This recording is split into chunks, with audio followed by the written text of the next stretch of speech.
Olá pessoal, tudo bom? Para quem não me conhece, eu sou o professor Charles Chafim, estou aqui junto com o trabalho, de preparação voltado para o Enem deste ano. E o assunto da aula de hoje é falar sobre geografia e meio ambiente. E a proposta principal é racismo ambiental, explorando suas raízes e impactos ambientais, que pega assim numa amplitude bem geral, né? Não sei se vocês já sabem, mas o racismo ambiental é um conceito mais recente, amplamente falado aí pela corrente ambientalista, e para ficar aqui, bem especificado, vamos fazer uma exposição rápida deste conceito que eu considero extremamente importante, ok? Então, papel e caneta, coloca aí do lado, vai assistindo a aula, vai pausando também no tempo dedicado, e qualquer dúvida é só falar comigo depois, que nós possamos assim fazer um trabalho em conjunto da melhor forma possível. Então vamos lá. Quando se fala de racismo ambiental, nós estamos falando exatamente de um fenômeno muito complexo, que envolve a distribuição desigual dos riscos e também dos benefícios ambientais, com os impactos desproporcionais, principalmente sobre as comunidades marginalizadas, aquelas consideradas mais pobres dentro do contexto espacial geográfico, seja no ambiente urbano, mas principalmente também no espaço rural. Tá? Ambos os espaços apresentam, infelizmente, nos últimos tempos, o crescimento de impactos ambientais, afetando principalmente a população mais pobre. Então, esta apresentação ela vai explorar suas definições, óbvio, do racismo ambiental, um pouco do processo histórico, trazendo as consequências sociais e econômicas, e assim também como que a sociedade pode atuar para combater este grave problema ambiental, ok? Então vamos lá. Definindo o racismo ambiental, é importante nós pegarmos aqui três eixos: a discriminação ambiental, a justiça ambiental e também os impactos que são desiguais. Então, o que se diz a discriminação ambiental? O racismo ambiental envolve a exposição desproporcional de comunidades marginalizadas a riscos e danos ambientais, ou seja, a exposição, por exemplo, com a poluição, desastres naturais e acesso desigual aos recursos. Isso nós podemos levar em consideração a discriminação ambiental. Quando se fala da justiça ambiental, o conceito de justiça ambiental busca garantir que todos os grupos tenham direito a um ambiente saudável, independentemente de raça, renda ou status socioeconômico. Fato que a justiça ambiental ela vem sendo apresentada de forma bem assim desproporcional aos grupos considerados mais ricos, abastados financeiramente e principalmente a população mais pobre acaba ficando à margem desse tipo de justiça considerada ambiental. E os impactos junto ao racismo ambiental passam a ser também muito desiguais.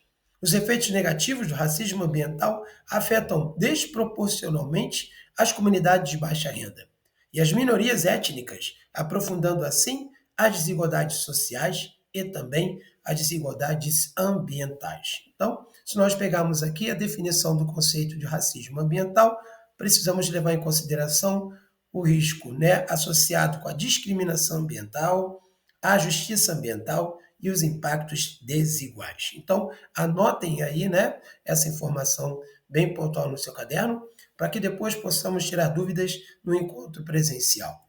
Então, está aqui. O histórico do racismo ambiental. Nós podemos pegar aqui também em três eixos. Desde a época da colonização, com a produção de grandes desigualdades, a fase da industrialização também, com o processo da migração, e assim também com o aumento da desigualdade social. Então vamos lá.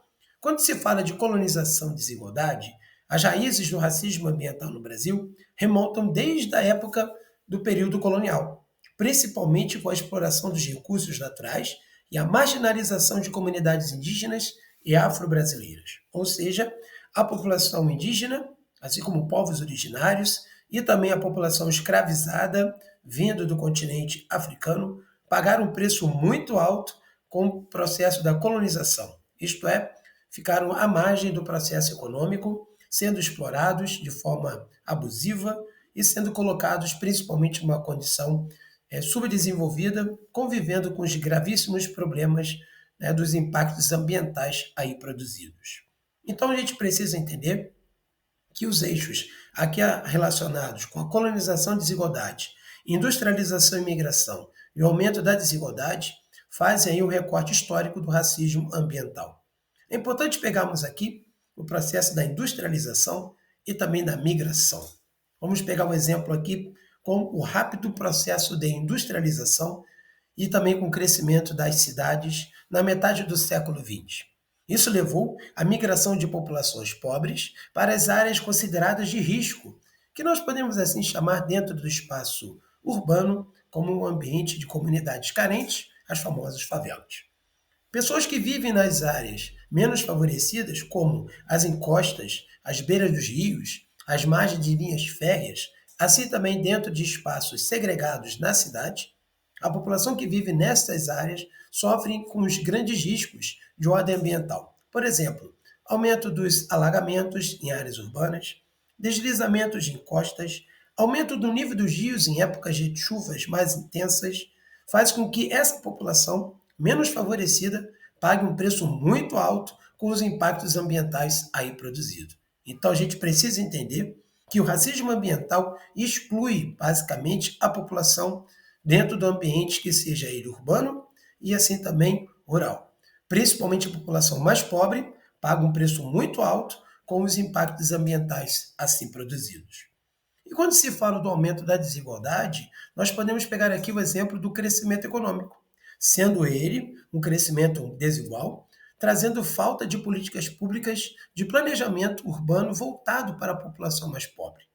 Essa população, assim como disse, fica excluída dos benefícios das cidades, ficando à margem da condição de desenvolvimento, pagando também aí, como já afirmei anteriormente, um preço muito alto com os impactos ambientais. Se não tem acesso à moradia digna, se não tem acesso aos benefícios das políticas públicas urbanas, essa população mais pobre fica à margem e excluída de uma qualidade de vida considerada positiva na cidade. Então, a população mais pobre convive com um problema seríssimo de alagamentos, perda das condições de sobrevivência nas suas áreas de moradia, sofre com a contaminação da água, por exemplo, na época de grandes chuvas, né, com a leptospirose, a contaminação do ambiente em qual eles vivem, com a falta de saneamento básico, a exclusão de benefícios que eu posso sim considerar urbanos, como acesso ao transporte de qualidade, moradia de qualidade. Então, essa exclusão socioespacial produzida dentro do ambiente urbano, assim também menos, né, considerado no espaço rural, mas acaba acontecendo também, alimenta o problema do racismo ambiental. Então, eu espero que seja breve, né, essa explicação e fácil também de entendimento aqui sendo explicado. Então, quando nós falamos de exemplos importantes, o que podemos aqui considerar dentro de impactos sociais do racismo ambiental? A saúde, principalmente, sai muito prejudicada. Comunidades afetadas pelo racismo ambiental enfrentam os maiores riscos de doenças respiratórias, contaminação por metais pesados, principalmente da água, e outros problemas de saúde, principalmente saúde pública. A falta de saneamento básico em áreas carentes alimenta, infelizmente, o contingente de população que fica muito, posso falar assim, vulnerável às doenças. Diarreia, dengue, não é? Contaminação por leptospirose, assim falado anteriormente, o excesso de lixo colocado nas ruas, que acabam proliferando vetores, né, de doenças como ratos, baratas, moscas, mosquitos. Isso faz com que a saúde da população seja amplamente prejudicada. Um outro exemplo também interessante é o acesso limitado. O racismo ambiental exclui boa parte da população, principalmente não atendendo essa população com recursos naturais de extremíssima necessidade de sobrevivência, entre elas a água potável e o saneamento básico. Sem a água potável e sem o saneamento básico, a população mais carente paga aí com a condição mais dificultada, não é? Com a qualidade de vida. Se a água não está tratada e também o esgoto não está tratado, essa população fica mais vulnerável às doenças. E se ficam mais vulneráveis às doenças, o alto índice de mortalidade, junto às crianças, aos idosos e a perda da qualidade de vida ficam mais evidentes. Então, essa população menos favorecida paga um preço muito alto com o acesso limitado aos recursos naturais de primeira necessidade, que é a água e o saneamento básico aqui exemplificados. Se nós pegarmos também um outro exemplo, o racismo ambiental produz o deslocamento forçado. Isto é, a população que fica aí vulnerável aos deslizamentos de encostas, às grandes enchentes em temporais, não é, mais intensos, principalmente em épocas de verão. Então, quando se fala de cidades mal planejadas, mal organizadas, isso acaba criando, infelizmente, uma problemática que forçam as pessoas a saírem de suas áreas de sobrevivência. Então, desastres ambientais, projetos de desenvolvimento, muitas das vezes urbano, mal feito, acaba trazendo aí consequências gigantescas com os deslizamentos de encosta e também as enchentes em áreas urbanas. Isso faz com que a população menos favorecida fique forçada a sair das suas áreas de sobrevivência, abandonando suas casas, tendo que morar em lugares improvisados, trazendo infelizmente uma insegurança para a sua condição familiar e de vida. Isso é óbvio, prejudicando também a sua qualidade de vida. Isso é muito evidente em países igual ao nosso, no Brasil, e as principais cidades acabam afetando, né, sendo afetadas com esse tipo de problemática socioespacial. Então, quando se fala de racismo ambiental, ele produz aí o que chamamos o deslocamento forçado das áreas urbanas, ok? Um outro detalhe importante está aqui. Esse quadro, ele traz uma informação bem interessante, que leva em conta o custo da pobreza, danos à produtividade, redução de investimentos e perpetuação da desigualdade social. Então vamos lá. Os impactos econômicos do racismo ambiental trazem custo da pobreza. O racismo ambiental aprofunda o ciclo de pobreza, privando comunidades marginalizadas de oportunidades econômicas e também de investimentos considerados importantes. Danos à produtividade. A exposição cada vez maior aos riscos ambientais prejudica a saúde e a capacidade produtiva dessas populações, impactando a sua renda e também impactando a qualidade de vida. Se a produtividade está sendo impactada, a condição de saúde e principalmente a capacidade produtiva das áreas econômicas da população menos favorecida acaba ficando assim também muito comprometida. E quando se tem o racismo ambiental com os impactos econômicos consideráveis, há também uma redução de investimentos. Esses investimentos sendo reduzidos acabam trazendo o quê? Problemas generalizados, principalmente nas áreas que precisam ter esses investimentos. Então, se os investimentos são poucos, o que pode trazer? As áreas ficam menos atrativas para investimentos públicos e, obviamente, os investimentos privados acabam não chegando nestas regiões, comprometendo assim a qualidade de vida da população. E, junto com isso, há uma perpetuação da desigualdade. Os impactos econômicos do racismo ambiental se perpetuam, aprofundando as disparidades sociais e ampliando também a falta de oportunidades. Quando se fala de racismo ambiental, qual é o ambiente mais evidente de observar esse problema? São as comunidades de baixa renda, localizadas em áreas de risco ambiental, principalmente as encostas e as margens dos rios. Esses lugares enfrentam problemas como deslizamentos e enchentes propriamente dito. As favelas das grandes cidades, Rio de Janeiro, São Paulo, as grandes metrópoles do Brasil, elas são evidentemente ocupadas nessas áreas irregulares, trazendo aí o risco de qualidade de vida da população. As favelas urbanas aumentam cada vez mais o problema do racismo ambiental. É importante ficar atentos a esse detalhe, porque as favelas urbanas passam a ser hoje um problema generalizado com a falta de planejamento urbano, sendo um desafio muito grande para os órgãos públicos e também órgãos privados para tentar diminuir a problemática do déficit habitacional. Se o déficit habitacional não está sendo resolvido, o problema do racismo ambiental será também mais ampliado, trazendo aí uma grande perda de qualidade de vida da população das áreas menos favorecidas, que são as favelas. Então, quando nós falamos desse impacto, além das favelas urbanas, quem paga o preço também são as comunidades tradicionais. Quem são elas? Os povos indígenas, os povos quilombolas e os povos também ribeirinhos que vivem às margens dos rios. A população indígena, quilombola e estes ribeirinhos, infelizmente, são os que também são afetados com a degradação dos seus territórios e a perda da qualidade de vida, dos seus modos de ser e também de viver, alimentados pelo problema do racismo ambiental.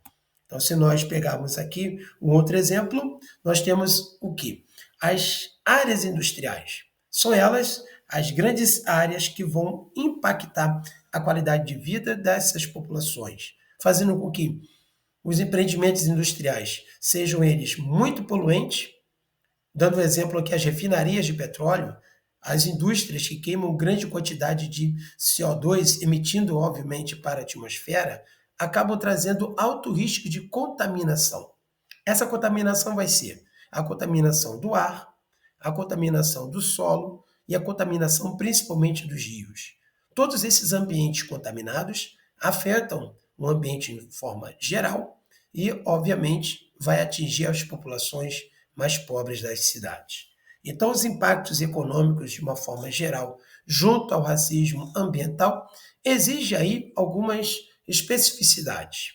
Entre elas, uma legislação ambiental mais severa, um planejamento urbano mais estruturado e organizado, programas sociais voltados para a diminuição da problemática, né, dos custos sociais e, claro, envolve também uma grande participação social, ou seja, a mobilização da sociedade no combate ao racismo ambiental. Então, falando um pouquinho sobre cada um desses tópicos, vamos lá.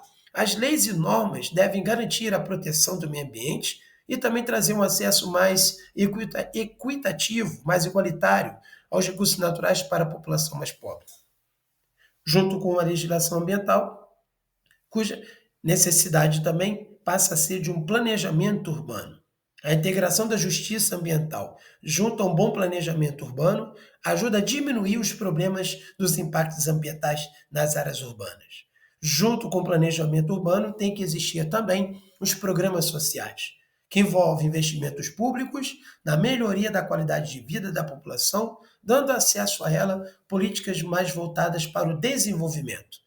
Exemplo, construções de creches, melhorias da infraestrutura de iluminação, dando qualidade no serviço de distribuição de água, o tratamento do esgoto, melhorias da mobilidade urbana, as vias públicas também sendo muito mais bem cuidadas. Isso também são programas sociais que envolvem aqui uma qualidade de vida para a população.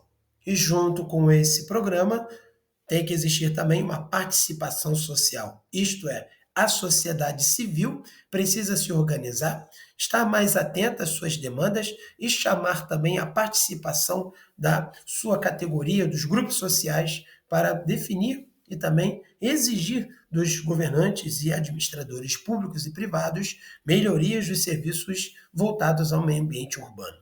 Então, se nós olharmos, a participação da sociedade civil é amplamente necessária. O que elas podem fazer? Denúncia e buscar também uma assessoria advocacia, de uma advocacia, não é? Um empoderamento comunitário e fazer também uma construção de alianças. Então, quando se fala de denúncia e busca de uma advocacia, as organizações civis precisam ter o quê? Um trabalho mais específico de fiscalização e busca de defesa dos direitos das suas comunidades afetadas. O empoderamento comunitário também deve ser levado em consideração. Grupos sociais que sejam mais organizados precisam trabalhar para fortalecer a capacidade de liderança e a participação das comunidades na tomada de decisões. E junto com essa, né, forma de empoderamento comunitário, é necessário ter mais articulações entre diferentes setores, como ONGs, movimentos sociais, universidades, cujo papel é ampliar as vozes contra o racismo ambiental. Então, tudo isso envolvendo uma participação mais presente da sociedade civil, junto com a denúncia, busca de trabalho junto com os advogados, o empoderamento comunitário, a construção de alianças, tudo isso de forma integrada pode contribuir para a diminuição dos problemas produzidos pelo racismo ambiental. Então tem que ter denúncia, sim, tem que ter mais participação da advocacia, sim, para definir políticas que restabeleçam e também mantêm os direitos das comunidades aí protegidas. Tem que ter também um empoderamento comunitário. Os grupos precisam se organizar para fortalecer a capacidade de liderança, exigindo uma participação mais ativa das comunidades e tendo também uma presença mais ativa na tomada de decisões. E junto com isso, precisa ter uma construção de alianças. Quanto mais alianças sendo formadas, melhor passa a ser aí o combate ao racismo ambiental. Quem deve estar envolvendo a participação junto dessas alianças? As ONGs, que são organizações não governamentais, movimentos sociais, com mais atividade, né, dentro do contexto da pauta ambiental, e a participação das universidades, que podem produzir ciência, tecnologia, conhecimento, tudo isso para ampliar as vozes contra o racismo ambiental. E tudo isso envolve estratégias extremamente importantes para o enfrentamento dessa problemática do racismo ambiental. Entre eles são a justiça ambiental, a educação e conscientização, a participação comunitária e assim também a responsabilização e busca de reparação. Quando se fala novamente da justiça ambiental, é importante distribuir de forma equitativa os danos e riscos para a população. Ou seja, diminuir o problema para garantir a justiça ambiental, priorizando, é claro, o atendimento às populações mais vulneráveis. Mas não adianta enfrentar o racismo ambiental sem a educação e sem conscientização. Eu costumo sempre dizer que para todo trabalho voltado à educação ambiental, precisa sim ter educação e conscientização. Por quê? A promoção da educação pública sobre os impactos do racismo ambiental ajuda a dinamizar e a fomentar a consciência ambiental. Pessoas mais críticas sobre os problemas que vivenciam, pessoas mais atentas ao que está acontecendo, pessoas mais voltadas à pauta ambiental, pode trazer a formação de consciência, né, mais crítica das causas que vivem aí no ambiente, que eu posso falar, do sistema ambiental. Porém, sem educação e sem conscientização, não há participação comunitária. Todo o trabalho feito com educação e conscientização ajuda a existir aqui a participação comunitária. Qual é o papel da comunidade? Estimular o envolvimento ativo dela própria nas tomadas de decisões e principalmente no monitoramento e na fiscalização das políticas públicas aplicadas nestas comunidades. Se não tem participação comunitária, fica difícil ter a fiscalização das autoridades na aplicação das políticas públicas que devem ser destinadas à qualidade de vida da população. Então, tudo isso também pode vir acompanhada de responsabilização e a reparação dos danos. Responsabilizar agentes públicos e também responsabilizar agentes privados pelos danos causados, tudo isso passa também a trazer uma reparação junto à garantia integral da qualidade das comunidades afetadas. Então, tudo isso deve se envolver principalmente com uma chamada à ação. O combate ao racismo ambiental exige engajamento de todos os setores da sociedade. Juntos, a comunidade pode sim trabalhar para que os problemas ambientais sejam colocados na pauta de controle e até mesmo na diminuição. Se tem controle dos impactos ambientais, a busca da justiça ambiental passa a ser mais consolidada. Então, sendo esse tipo de ação, pode trazer para as pessoas uma qualidade de vida melhor, uma qualidade de vida mais sustentável, uma condição de vida menos impactada, uma qualidade de vida que vá atender toda a população, sendo essa uma ação coletiva, uma tomada de decisão participativa, onde as pessoas mais conscientes, de forma crítica, de forma mais atenta aos impactos ambientais, podem exigir de forma persistente e atuante a responsabilidade das autoridades na execução das políticas voltadas para a diminuição dos impactos ambientais. Então, a proposta da aula aqui, sendo falada de forma mais geral, né, especificamente a respeito do racismo ambiental, deve ser colocada no estudo para o Enem. Estudar racismo ambiental e entender a dinâmica dos impactos ambientais é o propósito também desta aula que aqui está sendo exposta.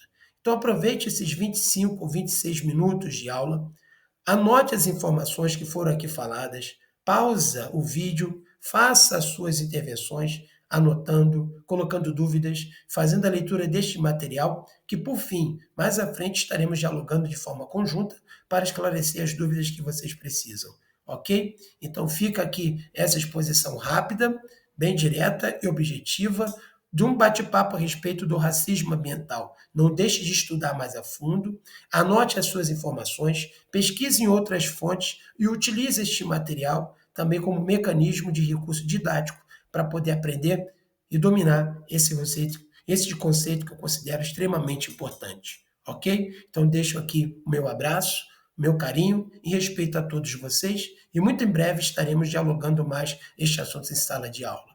Aquele abraço, pessoal!